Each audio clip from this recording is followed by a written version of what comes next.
அனைவருக்கும் வணக்கம். நான் மருத்துவர் ஆதித்த சக்கரவர்த்தி.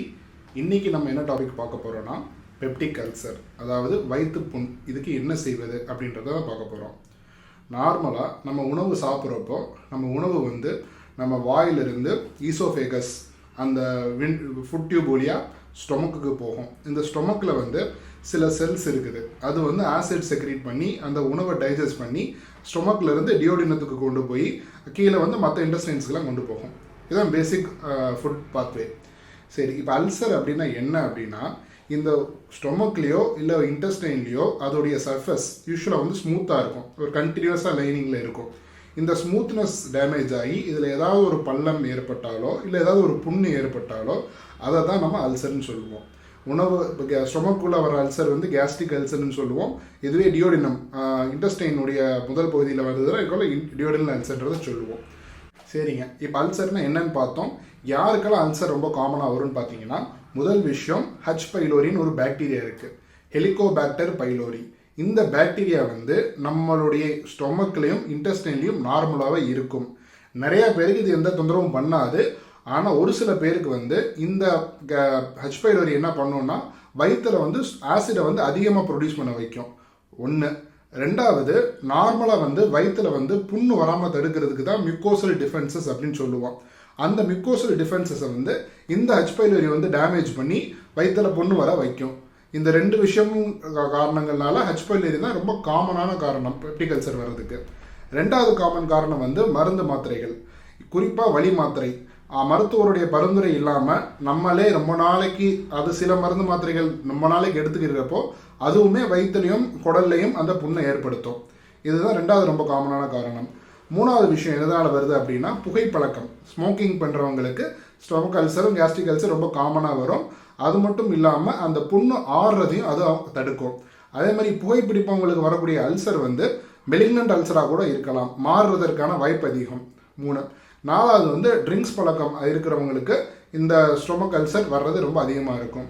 5வது காரணம் ஸ்ட்ரெஸ்ஸு, டிப்ரெஷனோ இல்லை ஆங்ஸைட்டியோ எந்த பிரச்சனை இருந்தாலும் அவங்களுக்கு இந்த புண்ணு வருவதற்கான வாய்ப்பு அதிகம். அதே மாதிரி புண்ணு ஆறுறதுக்கும் ரொம்ப டிலே ஆகும். இது மட்டும் இல்லாமல் இன்னும் நிறைய காரணங்கள் இருக்குது. இது எல்லாமே காமனான ரீசன் என்ன பண்ணணும்னா, வயிற்றுக்குள்ளே இருக்கிற ஆசிடுடைய அளவை கூட்டும், இல்லை வயிற்றில் அந்த ப்ரொடெக்ட் பண்ணக்கூடிய அந்த மியூக்கோசல் டிஃபென்சஸை உடைக்கும். இது 2 நாளில் வயிற்றில் புண்ணு ஏற்பட ஆரம்பிக்கும். இதுதான் ஸ்டொமக் அல்சர். சரிங்க டாக்டர், எனக்கு வயிற்று புண்ணு இருக்குன்றதை நான் எப்படி தெரிஞ்சுக்கலாம் அப்படின்னு கேட்டிங்கன்னா, முதல் விஷயம் வயிறு வலி, அதாவது மேல் வயிறு வலி வரும். நம்ம நெஞ்சு குழிக்குள்ள கீழே இருக்கிற பகுதி எபிகாஸ்டிக் ரீஜன் சொல்லுவோம். இந்த இடத்துல வயிறு வலி வரும். சரி, இந்த வயிறு வலி எப்படி இருக்கும்னா, இப்போ வயிற்று புண்ணு அதாவது ஸ்டொமக் அல்சராக இருந்ததுன்னா சாப்பிட்றதுக்கு முன்னாடி பசி இருக்கிறதுக்கு மாதிரியே வலியும் வரும். அந்த மாதிரி இருக்கிறதெல்லாம் கேஸ்ட்ரிக் அல்சர். இதுவே சாப்பிட்டு ஒரு அரை மணி நேரம் 1 மணி நேரம் கழிச்சு வலி வந்ததுன்னா அது டியோடினல் அல்சருக்கான சிம்டம். வயிறு வலிக்கு அப்புறம் 2வது சிம்டம் என்ன பண்ணுன்னா, சீக்கிரம் பசி அடைச்சிடும், பசியே இல்லாத மாதிரி இருக்கும், இல்லை லைட்டாக சாப்பிட்டாலும் வயிறு ஃபுல்லான மாதிரி இருக்கும். இந்த தொந்தரவு இதுதான் 2வது காமன் சிம்டம். 3வது என்ன பண்ணோம்னா, நம்ம சாப்பிட்றப்போ அடிக்கடி எதுக்கடிச்சு வரும், ஏப்பம் நெஞ்சு எரிச்சல், புளிச்ச ஏப்பம், இந்த பிரச்சனைகள்லாம் வரும். 4வது என்ன பண்ணோம் அப்படின்னு கேட்டிங்கன்னா, அந்த அல்சர்லேருந்து ஒருவேளை அது கொஞ்சம் ஆழமாக போய் மேலாட்டமாக இல்லாமல் கொஞ்சம் உள்ளுக்குள்ளே ஆழமாக போச்சுன்னா அந்த பிளட் வெசல்லாம் டேமேஜ் பண்ணி ப்ளீடிங் வர ஆரம்பிச்சிடும். இப்போ இந்த ப்ளீடிங் சம்டைம்ஸ் வாந்தியாக வரலாம், ரத்த வாந்தியாக கூட வரலாம், இல்லை ப்ளீடிங் மோஷன் போகிறப்போ கருப்பாக கூட போகும். இந்த பிரச்சனைகளும் இந்த அல்சர் ப்ராப்ளம் உள்ளவங்களுக்கு வரும்.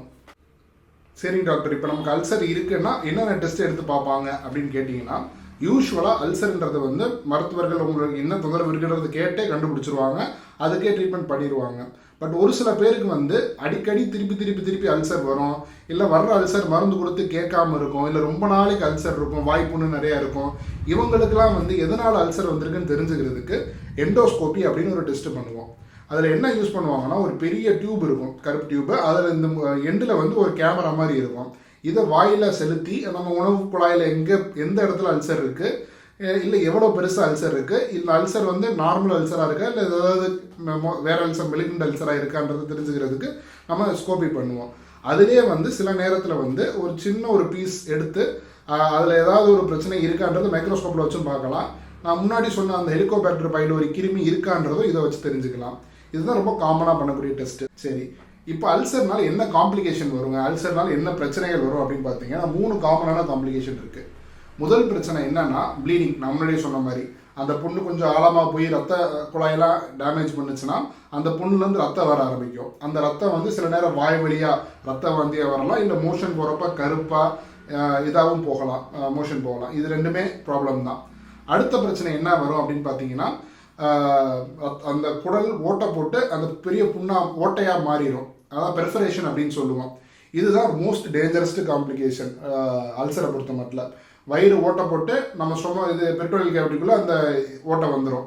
ஸோ இதில் என்ன பண்ணுவாங்கன்னா பேஷண்ட்டுக்கு வந்து திடீர்னு வயிறு வலி, பயங்கர சிவியரான வயிறு வலி, வயிறுலாம் ஒரு மாதிரி கல் மாதிரி ஆகிடும், கொமட்டல், வாந்தி, மயக்கம் அந்த மாதிரி வருவாங்க. இது வந்து ஒரு மெடிக்கல் எமர்ஜென்சி. ஸோ இந்த சுச்சுவேஷன் வர்றதுக்கு வாய்ப்பு இருக்குது அல்சரை நம்ம ட்ரீட் பண்ணாமல் போயிட்டோம்னா.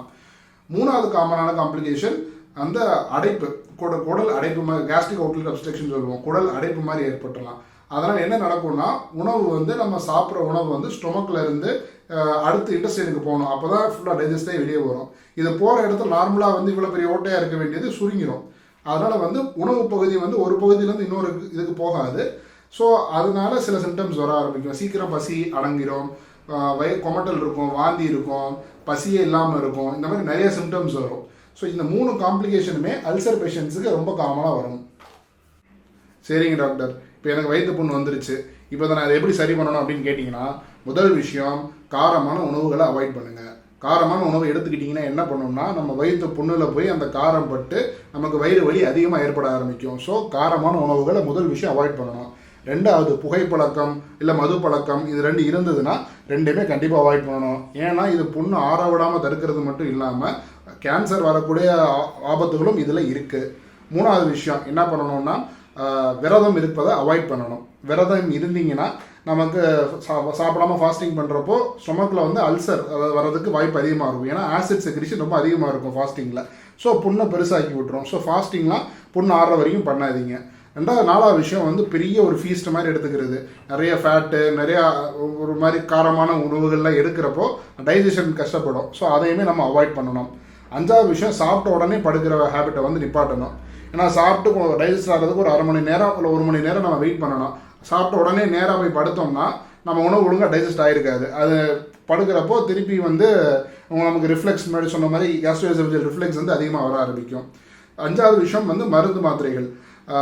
டாக்டருக்கு தெரியாமல் நம்ம வலி மாத்திரை போனாலும் எடுத்துக்கிட்டு இருக்கோம் அப்படின்னா, இல்லை சில ஸ்டீராய்டு மாத்திரை எடுத்துக்கிட்டு இருக்கோம்னா இது எல்லாமே புண்ணை வந்து பெருசாக்கி விட்டுரும். ஸோ இந்த மாதிரி மருந்து மாத்திரைகள்லாம் வந்து மருத்துவரோட பரிந்துரையோடு சேர்த்து எடுங்க. அது குறிப்பாக வலி மாத்திரை எடுக்கிறீங்கன்னா அதை அவாய்ட் பண்ணிக்கோங்க நம்ம அல்சர் இருக்கிறப்ப.